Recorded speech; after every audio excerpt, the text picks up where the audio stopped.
Chapter 19. Grace gasped. "It's Rory, isn't it? I know it is. What happened? What did he do?" Mr. Dalby stared at her. "I'm sorry, Grace. I don't know what you mean. Who's this Rory?"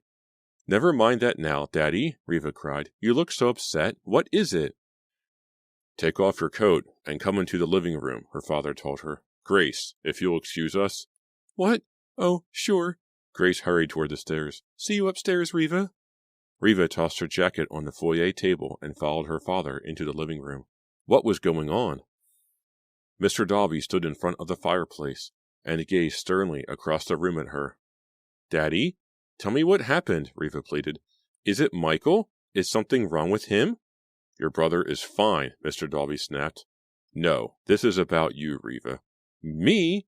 Reva's mind raced as she tried to figure out what she could possibly have done to make her father so upset. "Your cousin Pam and her friend paid me a visit about an hour ago. They had some interesting things to say. Interesting and disturbing." Uh-oh, it's about the scarves, Reva thought. "They came over here and blabbed their mouths off." "I'm extremely disappointed in you," Mr. Dalby declared. "You led me to believe that you had designed those scarves. How could you lie to me like that?" "Daddy, And then you refused to draw up a business contract with the real designers," her father interrupted. "You were going to cheat them, Reva. How can you even think of doing such a thing?" "Daddy, you don't understand," Reva cried. "I'm sorry, really.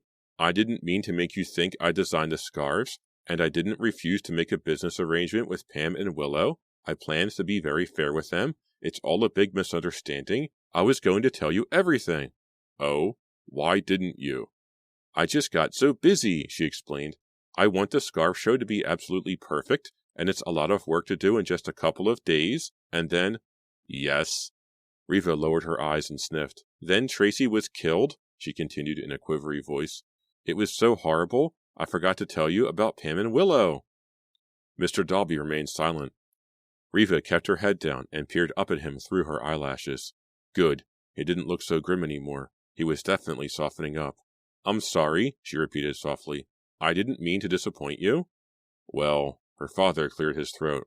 "I know Tracy's death was a shock, but really, Reva, you should have told me about Pam and her friend at the very beginning." "I know," she whispered. "I planned to, but—" "They were upset, and they had every right to be." "Yes?" Reva clenched her teeth. "I worked out an arrangement with the two girls. A generous arrangement," he added. "Oh, good!" Reva gushed. "Thanks for taking care of it, Daddy." Her father nodded. "So Pam and Willow have their precious contract," Reva thought. "Big deal. I'll still be running the show." "Listen, Daddy, I'd better go get ready for bed," she told him. "I have to be at the store early. Tomorrow is the first show, and I want it to go really well." "It better," her father warned, "because if one more thing goes wrong, just one more thing, I'll have no choice. I'll have to cancel the show." "Don't worry, Daddy. Everything will be perfect," she assured him. "I promise." Reva kissed her father on the cheek, then quickly hurried from the living room. Climbing the stairs, she seethed with anger as she thought about everything that had happened in the past few hours. The threatening phone call from Daniel, sitting in that hideous police station, being chased by Grace's crazy ex-boyfriend, and to top off the totally horrible night, her own cousin had gone behind her back. Pam had actually snitched on her about the scarves. "Now Daddy is angry at me," she thought. "He said he would cancel the show if anything else happens, and he meant it." Humiliated, Reva marched down the hall. The guest room door opened. "Is everything okay?" Grace murmured anxiously. "You don't have to whisper," Reva snapped. "This isn't a funeral parlor." "Sorry." Grace looked hurt. "Your father seemed upset, and I wondered what was wrong." "What could be wrong?" Reva asked sarcastically. "Everything's perfect, just perfect." She frowned. "You really should put some of that makeup on your eye," she added bluntly. "That bruise makes you look like a panda bear." Grace nervously touched her eye. "I was going to put some makeup on, then Rory called and I forgot. I guess I didn't realize how ugly it is. Sorry?" "Oh, forget it."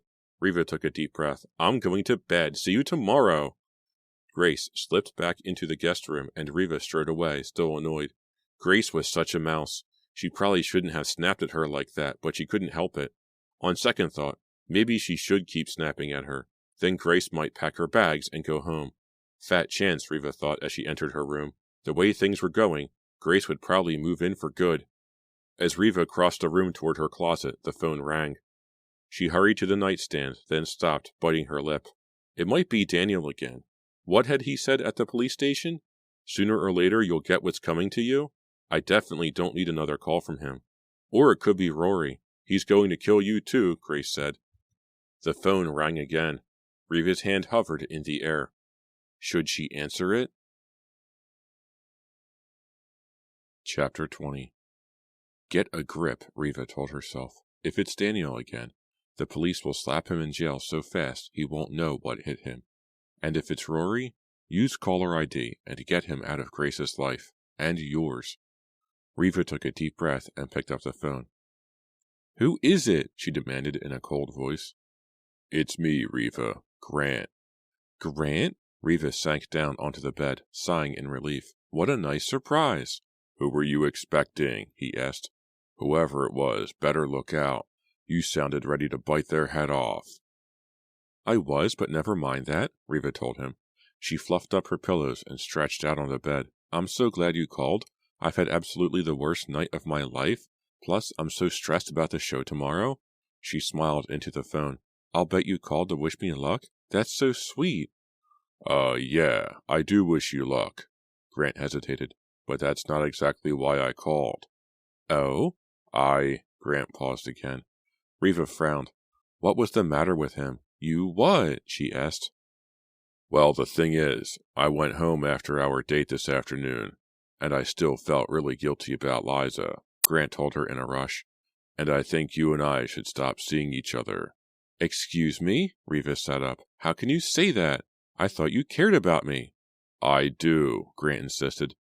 But I feel really guilty about sneaking around behind Liza's back. Then stop sneaking and tell Liza it's over, Riva wanted to say. But she stopped herself. If Grant breaks it off, Liza might quit the show, she realized. I can't let that happen. I need her. And I need Grant, too, much more than Liza does. Besides, I'll be the one to decide when it's over, not him. Riva tapped her nails on the bedside table, frustrated. Why did Grant have to wimp out on her tonight of all nights? Oh, Grant, she said with a catch in her voice, I don't know what to say. I care about you so much. Do you really mean that? Of course I mean it, Riva murmured in a low, sexy voice. I thought we had something really special together. Every time I think about you, I get this shivery feeling, and I was so sure you felt the same way, but I guess I was wrong. Riva, Grant hesitated, then took a deep breath. No, you weren't wrong. But you said... Forget what I said, he interrupted. I must have been crazy. I care about you too, Riva. I want to go on seeing you. He paused. Are we still on for tomorrow night? Definitely, Riva purred into the phone. I can't wait. As she hung up, Riva smiled to herself. Talking Grant into staying with her hadn't been too hard at all. Maybe things were starting to go her way. Riva's heart fluttered nervously as she strode through Dalby's the next morning. She had hired a replacement for Tracy, a model named Maria. Ellie was taking Maria through the routine now. Riva hoped Maria was a quick study. The first Riva Wear show started in less than 20 minutes. Excited and tense, Riva stuck her head out into the small room where Pam and Willow worked. She expected to see them slaving away over the scars. Instead, the two of them were lounging in their chairs, sipping coffee. What's going on? She snapped. Pam jumped, startled, and slopped coffee onto her plaid skirt. Riva, hi! She grabbed a tissue and began mopping the stain. Neither one of us had a breakfast, she explained. She waved at an oil-stained paper sack on the work table. Want a donut? No, I do not want a greasy donut, Riva told her. My stomach is in knots. Anyway, how can you sit there like that? It's pretty easy, actually, Willow replied sarcastically. She ran a hand through her spiky blonde hair and yawned. I mean, we've only been working for 2 days straight. I might even take a nap. Riva glared at her. The first show starts in a few minutes, she declared in a clipped voice. After that, the customers are going to start buying, so I want plenty of scarves in the store. The worst thing that can happen is that we run out. We won't run out, Pam assured her. We will if you just sit there, Riva shot back. Willow stuck her hand in the sack and pulled out a powdered sugar donut. You should check the business agreement we made for your father, she told Riva, taking a bite of the donut. It doesn't say anything about working 24 hours a day. Oh, right. I forgot. Thanks for going behind my back like that, Riva remarked acidly. We didn't have any choice, Pam cried. We kept asking you about a contract, but you wouldn't do anything. Oh, could it be that I've been too busy putting the entire scarf show together? Riva asked. Just remember, if it weren't for me, there wouldn't be any show at all, and if you want to make any money, you'd better drop the donuts and start sewing. With a final frown at Pam and her tacky sidekick, Riva turned and marched down the hall. As she rounded the corner, she spotted Daniel coming out of the stockroom. He carried a stack of cardboard boxes in his arms. Daniel still works here? She realized with a shock.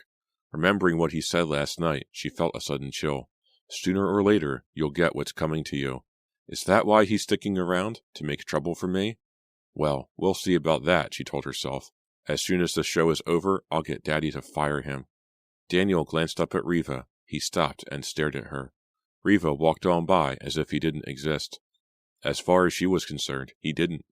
She rounded the corner, glancing nervously at her watch. 5 minutes until the first show. It had to be perfect. A sign stood at the entrance to the showroom. Riva wear, it proclaimed. Hand-painted, hand-sewn scarves. Shows at 10, 2, and 7. A group of shoppers paused to read the sign, then entered the room. Riva smiled and walked on, entering the showroom through a door that led to the backstage area. She strode to the red velvet curtain and peeked out at the seats. The place was packed with shoppers, chattering in anticipation. Riva felt a thrill of excitement. Riva, hi! Ellie dashed up, followed by Maria. Maria and I just finished going over the routine. She's got it down perfectly. Good! Riva let the curtain drop and stared at the two models. Maria had dark hair like Liza, while Ellie's red hair was a perfect match for Riva's. Well, we're going to check her makeup, Ellie told her. Good luck. Thanks. Riva glanced at her watch again. It was time. She fluffed her hair, then straightened the skirt of her short black dress and stepped through the curtain. A hush fell over the audience. Riva took a deep breath. Welcome to the Riva Wear Show, she announced into the microphone at the side of the stage. Today you'll be seeing the first in the Riva Wear designs. A beautiful collection of one-of-a-kind scarves, dramatic, unique, presented and sold exclusively at Dalby's. The curtain swung open, revealing the revolving door and the mannequins posed along the fake sidewalk. Colored spotlights lit up the stage, and Christmas music set to a rock beat throbbed into the room. The audience applauded.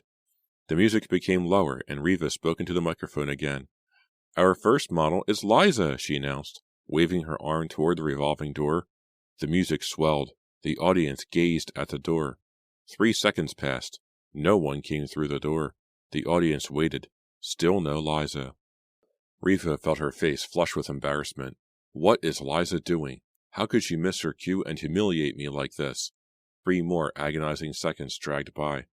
In a panic, Riva stared past the revolving door and spotted Ellie and Maria waiting to go on. Catching Ellie's eye, she mouthed the words, Where's Liza? Ellie shook her head and shrugged, her blue eyes wide. I'll have to do it with 2 models, that's all, Riva thought, fuming. And once it's over, I'll make sure Liza never gets another modeling job. Not at Dalby's, not in Shadyside, she's finished. Forcing a smile, Riva turned back to the audience. As she did, she noticed the mannequin at the far side of the stage.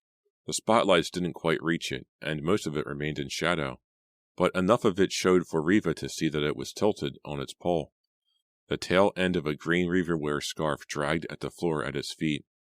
Riva's gaze traveled up the scarf to the mannequin's head. It was bent at an odd angle. Its shiny dark hair drooped over one eye. The other eye was open. Staring into Liza's lifeless face, Riva began to scream. Part 3. Chapter 21. The upbeat Christmas music stopped suddenly, but the colorful spotlights continued to sweep back and forth across the stage. Stunned and confused, the audience fell totally silent. No one moved. Liza's dead, Riva whispered, gazing in horror at the model's body. She's dead! Strangled! Amplified by the microphone, Riva's frightened, shaky voice blasted through the showroom. The audience remained quiet for a moment. And then a woman's voice cried out, She's right! Look at that mannequin! It's real! It's a girl!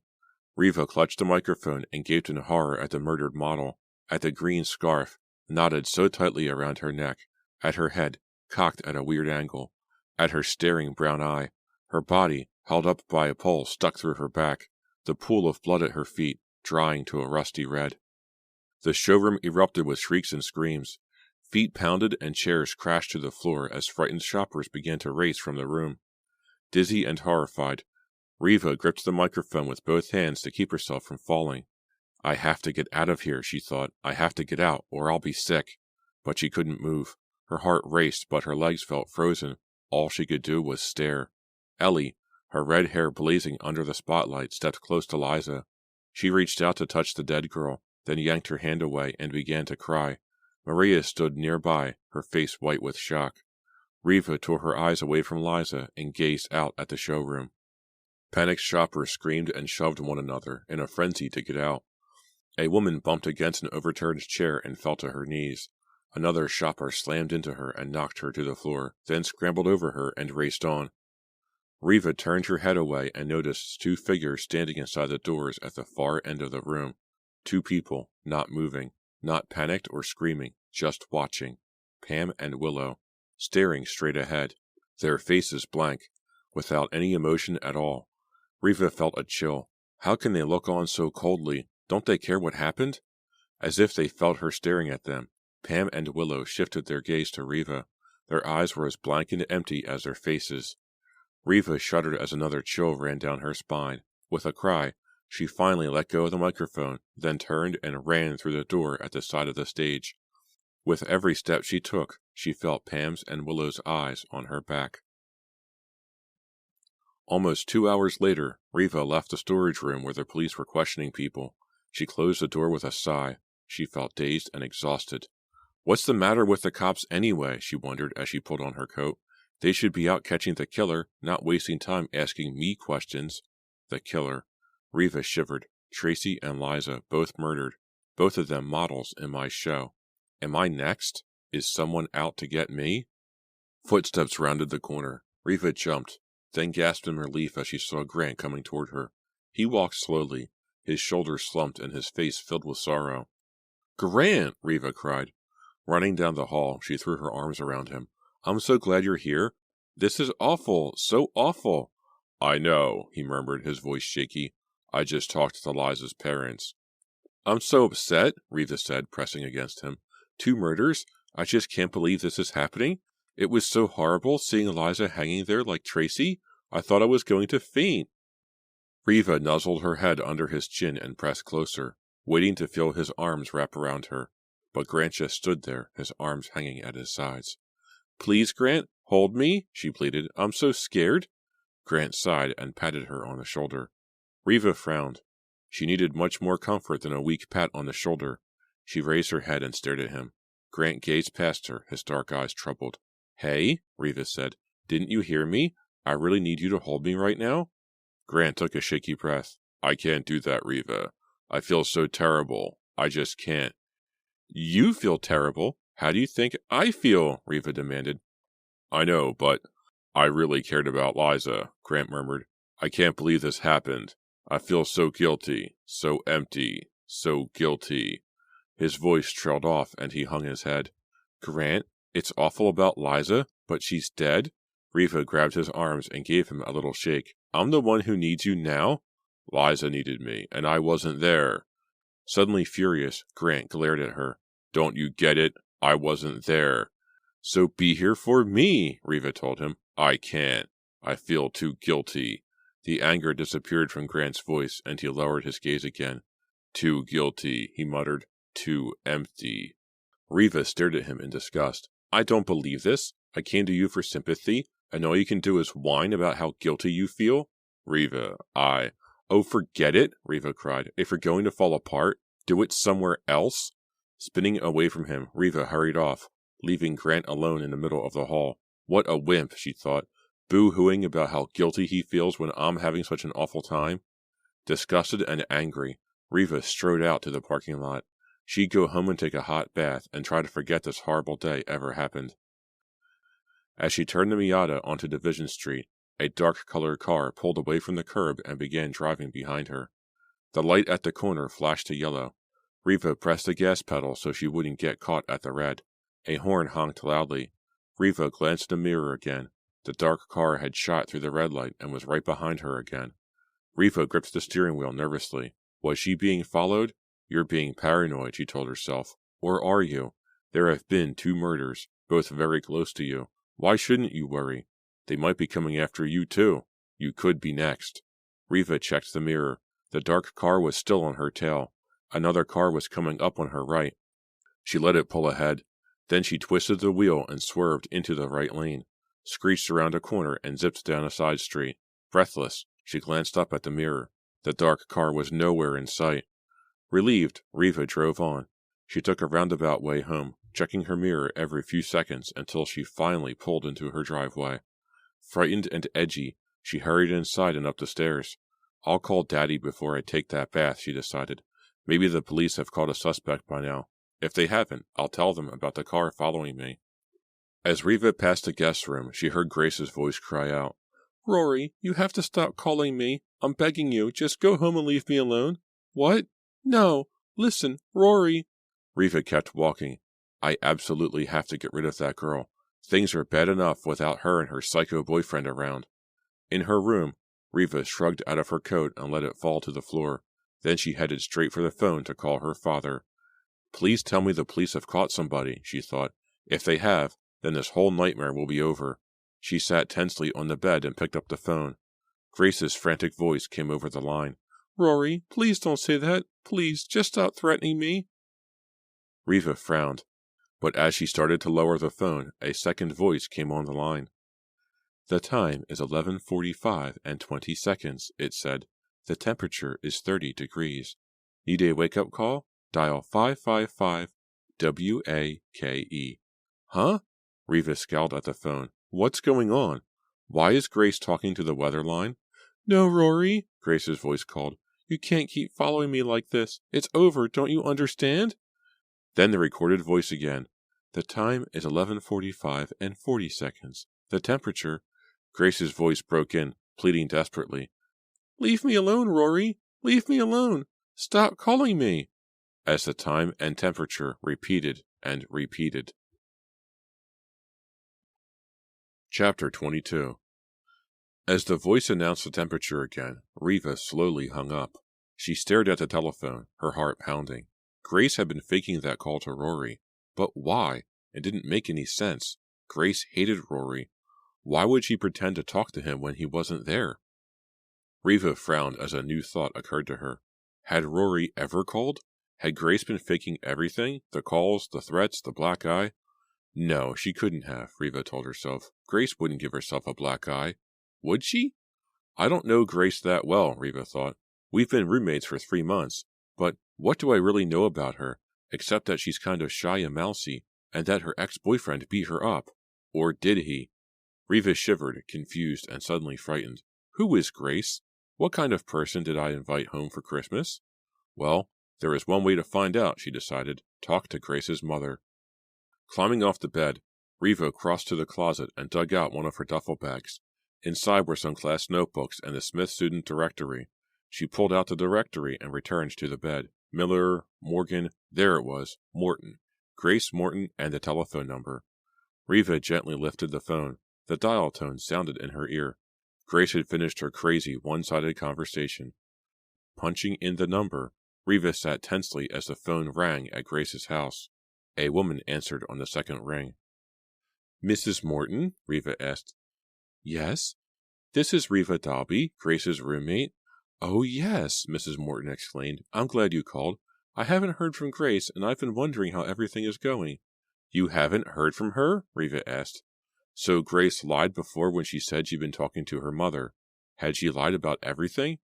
Mrs. Morton laughed a little nervously. I'm sure you're keeping her busy, though. Are you two having a good time? Not exactly, Riva told her bluntly. To be honest, I'm a little worried about Grace. Worried? Mrs. Morton's voice rose. Why? Is she sick? No, not physically, Riva thought. I just wanted to ask you a question about her old boyfriend. Rory is here. At least I think he is. And he's... What? Mrs. Morton interrupted. What are you saying about Rory? He's here in Shadyside, Riva told her. He keeps calling Grace and threatening her. He even came to my house one night." Silence. "Mrs. Morton?" Reva asked.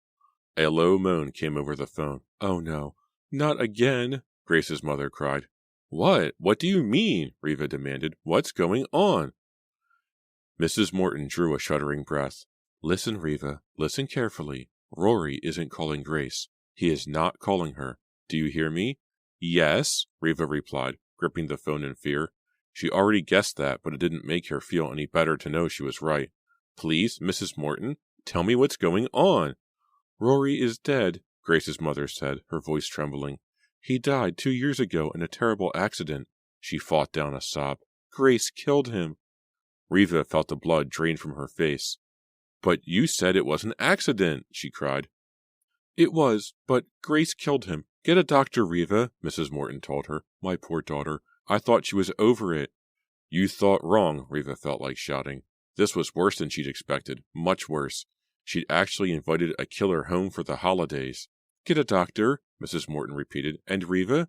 "Yes." Reva's mind raced as she tried to remember if she knew the names of any shrinks. "Get help," Grace's mother urged. The sobs and shakiness had disappeared.